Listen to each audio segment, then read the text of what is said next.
Hello, नमस्कार साथियों। एक बार फिर आप लोगों का स्वागत है मेरे इस यूट्यूब चैनल में।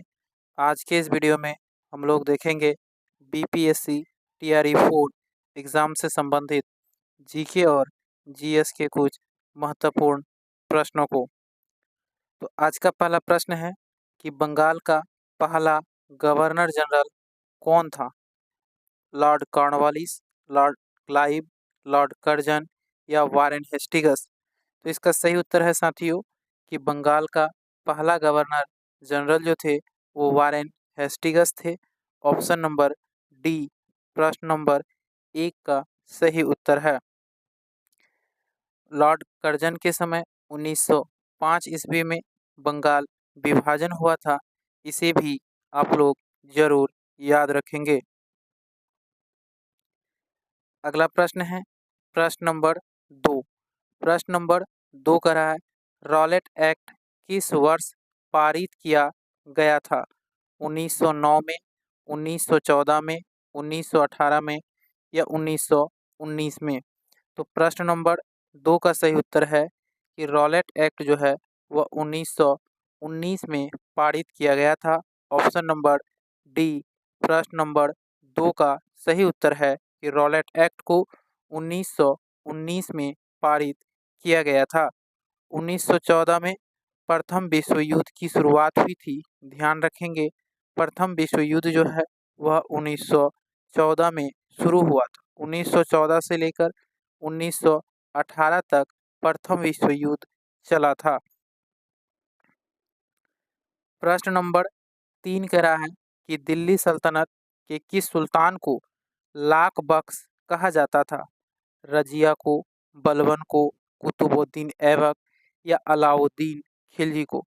तो साथियों दिल्ली सल्तनत के शासक कुतुबुद्दीन ऐबक को लाख बख्श के नाम से जाना जाता था। कहा जाता है कि इन्होंने लाखों का दान करते थे, इसलिए इसे लाख बख्श के नाम से जाना जाता है। कुतुबुद्दीन ऐबक ही साथियों गुलाम वंश के संस्थापक थे। इन्होंने ही 1206 ईस्वी में गुलाम वंश की स्थापना किया था और कुतुब मीनार की नींव कुतुबुद्दीन ऐबक ने ही रखा था। प्रश्न नंबर 4 कह रहा है कि बिहार राज्य का भौगोलिक क्षेत्रफल कितना है? 94,200 वर्ग किलोमीटर या 94,316 वर्ग मीटर या 94,163 वर्ग मीटर या 94,526 वर्ग किलोमीटर? तो इस प्रश्न का सही उत्तर है कि बिहार राज्य का भौगोलिक क्षेत्रफल जो है वह 94,163 वर्ग किलोमीटर है। ऑप्शन नंबर सी 4 नंबर प्रश्न का सही उत्तर है। बिहार का क्षेत्रफल भारत के क्षेत्रफल का 2.86% है। याद रखेंगे बिहार का जो क्षेत्रफल है यह भारत के क्षेत्रफल का 2.86% है। क्षेत्रफल के आधार पर यह भारत का 13वां राज्य है, यानी 13वां सबसे बड़ा राज्य है क्षेत्रफल के आधार पर, और जनसंख्या के आधार पर साथियों यह तीसरा सबसे बड़ा राज्य है भारत का। इसे भी आप लोग जरूर याद रखेंगे। प्रश्न नंबर 5 कह रहा है कि बिहार का डालमिया नगर किसके लिए प्रसिद्ध है? रेशम के लिए, जूट के लिए, चमड़ा के लिए या सीमेंट के लिए? तो इसका सही उत्तर है साथियों कि बिहार का डालमिया नगर जो है वह सीमेंट के लिए प्रसिद्ध है। ऑप्शन नंबर डी प्रश्न नंबर 5 का सही उत्तर है। और रेशम के लिए बिहार का भागलपुर प्रसिद्ध है। याद रखेंगे भागलपुर को रेशम नगरी भी कहा जाता है। प्रश्न नंबर 6 कह रहा है कि मराठा और केसरी समाचार पत्र किसने प्रारंभ किया था? चित्तरंजन दास ने, बाल गंगाधर तिलक ने, गोपाल कृष्ण गोखले ने या लाला लाजपत राय ने?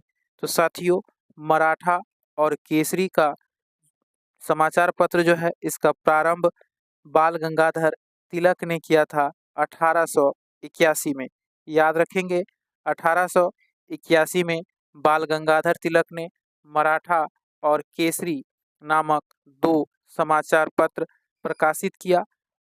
मराठा जो था साथियों वह अंग्रेजी में लिखा जाता था और केसरी को मराठी भाषा में। ध्यान में रखेंगे मराठा अंग्रेजी में और केसरी मराठी में प्रकाशित किया जाता था और इन दोनों को बाल गंगाधर तिलक ने 1881 में प्रकाशित किया था।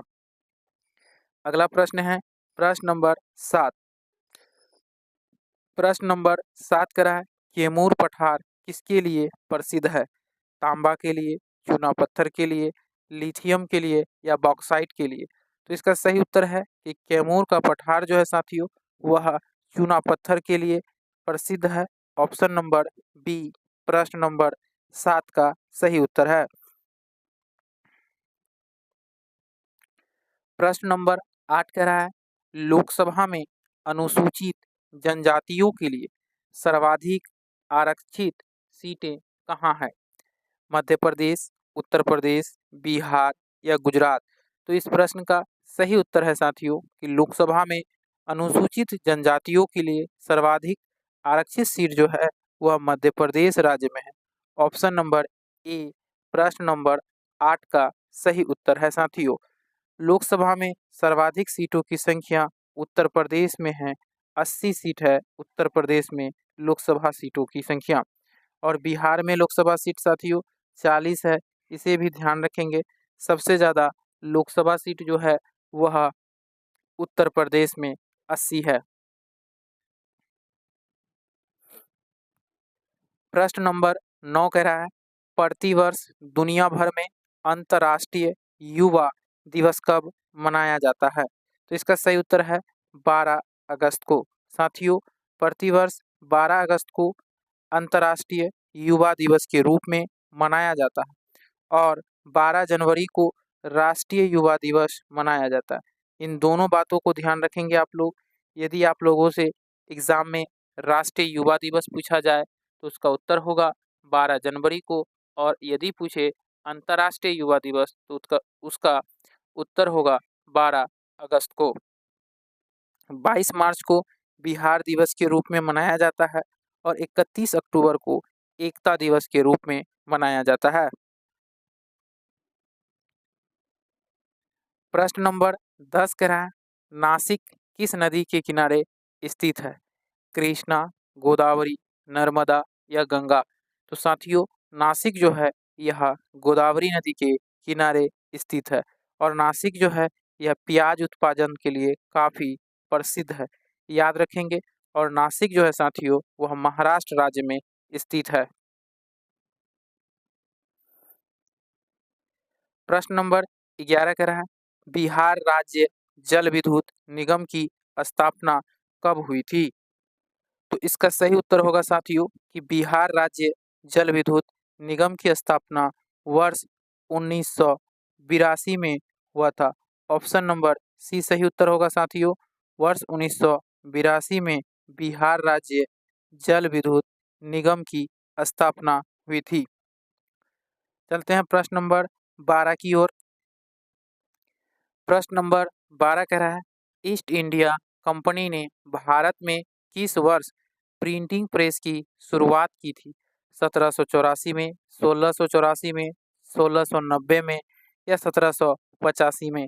तो इसका सही उत्तर है कि ईस्ट इंडिया कंपनी ने भारत में 1684 ईस्वी में साथियों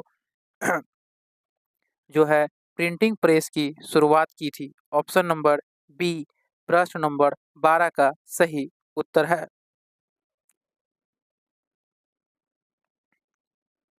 प्रश्न नंबर 13 का रहा है कि हड़प्पा सभ्यता की अर्थव्यवस्था मुख्यतः किस पर आधारित थी? मत्स्य और शिकार पर, खानाबदोश और पशुपालन पर, कृषि और व्यापार पर या इनमें से कोई नहीं? तो इसका सही उत्तर है कि हड़प्पा सभ्यता की अर्थव्यवस्था जो है वह कृषि और व्यापार पर आधारित थी। ऑप्शन नंबर सी प्रश्न नंबर 13 का सही उत्तर है। प्रश्न नंबर 14 कह रहा है सिंधु घाटी सभ्यता के किस शहर का शाब्दिक अर्थ मृतकों का टीला है? मोहनजोदड़ो, हड़प्पा, मेसोपोटामिया या इनमें से कोई नहीं। तो इसका सही उत्तर है कि सिंधु घाटी सभ्यता के मोहनजोदड़ो शहर का शाब्दिक अर्थ है मृतकों का टीला। ऑप्शन नंबर ए प्रश्न नंबर 14 का सही उत्तर है। 15 नंबर प्रश्न करा है कि 1922 के गया अधिवेशन की अध्यक्षता किसने की थी? हकीम अजमल खान ने, चितरंजन दास ने, मोतीलाल नेहरू ने या इनमें से कोई नहीं। तो प्रश्न नंबर साथियों 15 का सही उत्तर है कि 1922 के गया अधिवेशन की अध्यक्षता जो किया थे वो चितरंजन दास ने किया था। ऑप्शन नंबर बी प्रश्न नंबर 15 का सही उत्तर है कि 1922 के भारतीय राष्ट्रीय कांग्रेस के गया अधिवेशन की अध्यक्षता चितरंजन दास ने किया था। प्रश्न नंबर 16 कह रहा है निम्नलिखित में से किस वर्ष कांग्रेस का कोई नियमित अधिवेशन आयोजित नहीं हुआ था? तो इसका सही उत्तर है वर्ष 1935 में साथियों कांग्रेस का जो है कोई भी नियमित अधिवेशन नहीं हुआ था। याद रखेंगे 1885 में कांग्रेस का स्थापना हुआ था बम्बई में, इसे भी ध्यान रखेंगे। प्रश्न नंबर 17 का रहा है भारतीय संविधान का कौन सा अनुच्छेद वित्त आयोग के गठन का प्रावधान करता है? तो इसका सही उत्तर है अनुच्छेद नंबर 280। 280 जो है वह भारतीय संविधान का जो है अनुच्छेद 280 जो है वह वित्त आयोग के गठन का प्रावधान करता है। चलते हैं प्रश्न नंबर 18 की ओर। प्रश्न नंबर 18 कह रहा है अस्थाई बंदोबस्त 1793 में 1793 किसके द्वारा लागू किया गया था? तो इसका सही उत्तर है कॉर्नवालिस के द्वारा साथियों। ऑप्शन नंबर बी प्रश्न नंबर 18 का सही उत्तर है। प्रश्न नंबर 19 का रहा है भारतीय संविधान में मौलिक कर्तव्यों को किस संविधान संशोधन द्वारा जोड़ा गया? तो इसका सही उत्तर है 42वां संविधान संशोधन के द्वारा भारतीय संविधान में मौलिक कर्तव्य को जोड़ा गया।